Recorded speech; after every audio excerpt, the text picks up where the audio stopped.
The new update to GTA Online this week brought a ton of really unique discounts and game changes, and today on the show we're going to be talking about these discounts, as well as I'll be giving a review and breakdown of some of the best purchases that you can acquire this week in GTA Online. This video is all about what to buy and also what to avoid buying this week. I know a lot of you put time and effort into building your wealth in GTA Online, and it would be a shame to waste it on useless purchases, so I did the work for you this week by putting together a helpful buyer's guide so you can get the most value out of your spending. If you enjoy this video at any point, or if you just find it helpful, let me know by dropping a like on it. And if you want to stay up to date with everything GTA Online and Rockstar games, consider hitting that subscribe button with your bell notifications turned on.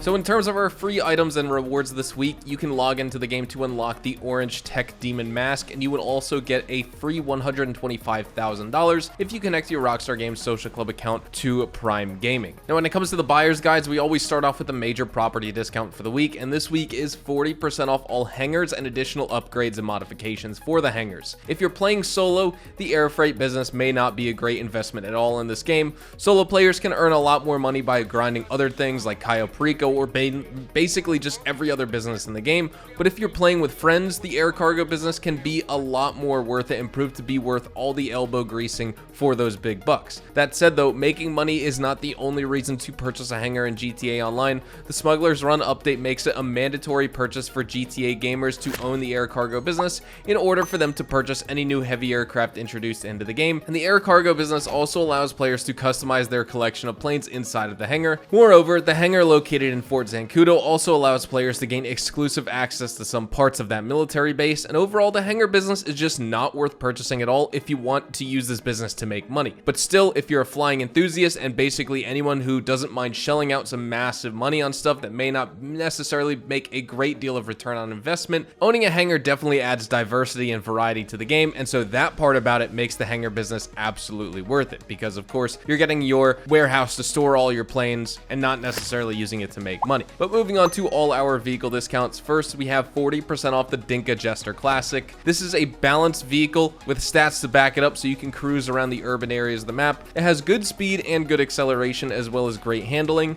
The strong grip keeps the car controllable at sharp turns and rarely loses control over small bumps and curbs, but it has small understeer at higher speeds, and steering on the Dinka Jester Classic is rather loose at taking corners, but this also means good drifting capabilities in the hands of a skilled driver. After that we have 50% off the Moonbeam Custom. The Moonbeam Custom has largely similar performance to the stock version with the exception of the lower, stiffer suspension, reducing oversteer slightly. However, it is outclassed by other muscle cars with superior performances, and overall this vehicle is a poor vehicle choice for races, even with upgraded performance. Moving on to all our aircraft discounts. First, we have 40% off the FH1 Hunter.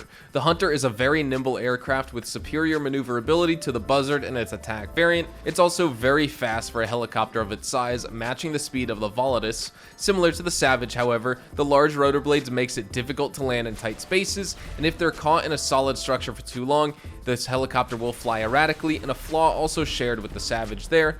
Although having a large undercarriage, it still has good stability on flat and uneven areas, but one still has to be careful when landing on steep inclines, because like the Cargo Bob and the Savage post Smuggler's Run update, the Hunter is able to withstand a single explosive without being destroyed, although its engines will still be damaged in that situation. It features chaff, flare, and smoke countermeasures, plus its weaponry is very impressive because you can equip machine guns, homing missiles, a missile barrage system, plus additional bombing options like explosive, incendiary, gas, and cluster bombs. After that, we have 20% off the Conada. Performance-wise, this helicopter is comparable to the Maverick and the Police Maverick and the Frogger with a relatively good top speed and handling, and the skids on this helicopter also provide good stability when on the ground. The lack of a tail rotor though makes the aircraft safer to get around when it is active, and it also is less prone to malfunction when the tail is near an obstacle or structure. However, the lack of countermeasures and weaponry on this helicopter means it's not very suitable for heavy combat against AI or players, especially against armed helicopters helicopters or weaponized vehicles in general. After that, we have 30% off the V65 Molotok. The Molotok performs relatively similar to other jets available in the game, but has a slightly lower top speed and acceleration compared to the Hydra. The aircraft also has a rather poor maneuverability, having the worst turning circle and radius among fighter aircraft. However, it does sport powerful air brakes that allow the aircraft to quickly slow down and provide more leeway before the engines shut down. This allows the Molotok to land easily on junctions, roofs, helipads, and other hard to reach areas, and the Molotok is one of, if not the most forgiving jet for inexperienced players to learn and operate, as it provides smooth and easily controllable flight with no strange quirks, in my opinion. After that, we have 30% off the Tula. The Tula is a very versatile vehicle, as it has a VTOL mode similar to the Hydra and amphibious capabilities similar to the Dodo. In forward flight mode, the Tula accelerates rather slow, but it is capable of reaching decent speeds on par with aircraft like the Cuban 800 or the Vellum. Its handling is generally good, and it's able to maneuver the aircraft quickly, but its cumbersome weight does not allow it to perform stunts for a prolonged period of time. And in vertical flight mode, the vehicle is rather slow compared to helicopters, but it makes up for it with its quick and steady response when tilting the aircraft to its side, allowing to safely land on areas with little to no space for actual planes like helipads, for example, or for strafing and bombing runs. And similar to the Hydra, switching from vertical to forward mode may cause this vehicle to lose some altitude, so you should have the aircraft on a considerable height to avoid crashing it into any ground obstacles. After that, we have 35% off the Bombushka. The Bombushka is extremely slow due to its size and weight, which combined with its low mobility and slow takeoff speed can make it an easy target for enemies. However, it is very stable and the weapon options make it a great contender in a fight. The aircraft has limited pitch angles and it cannot increase or decrease altitude quickly, and as expected from a plane from this size, it cannot perform stunts without losing altitude very quickly. And the armor on the Bombushka is very poor, as it can be easily destroyed with a single explosive, although it can resist a homing rocket without exploding. After that, we have 50% off the Swift. The Swift is one of the fastest and most maneuverable helicopters in GTA Online, with a top speed of 150 knots and very fast acceleration.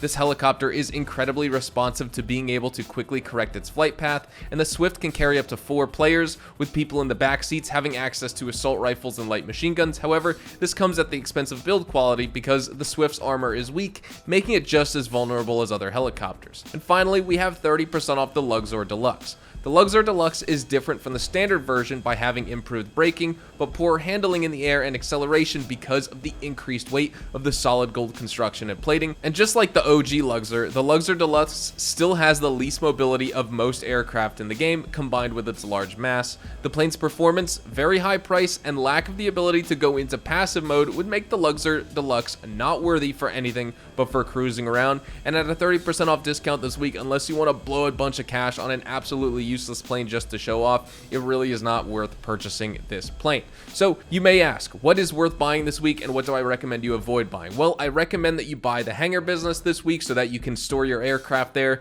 You pick up the Dinka Jester Classic, the FH1 Hunter helicopter, and the V65 Molotok. And when it comes to what to avoid buying, I recommend you stick away from the Conada, the Moonbeam Custom, the Bombushka, the Luxor Deluxe, the Swift, and the Tula. The Swift is actually sort of in the middle. You can buy it, you cannot buy it, but honestly, I would recommend buying it if you just do have the money, but if you are tight on cash, just stay away from it. All in all, though, that's every major discounted purchase reviewed this week here in GTA Online. All that said, we're going to be wrapping things up right here. Hopefully you enjoyed the video today, and if you did, hopefully I earned your like on it. And of course, if you want to stay up to date with all the best GTA Online and Rockstar Games content, consider hitting that subscribe button so you don't miss out on a single thing we post here on the channel. If you guys want to follow me over on Twitch, Twitter, and Instagram, those are the best places to get connected with me outside of YouTube, and you're more than welcome to ask me any questions on those platforms. All that said, thank you so much for watching, everyone. I hope you all have a fantastic day, and I will see you guys in the next GTA Online video. Adios, amigos.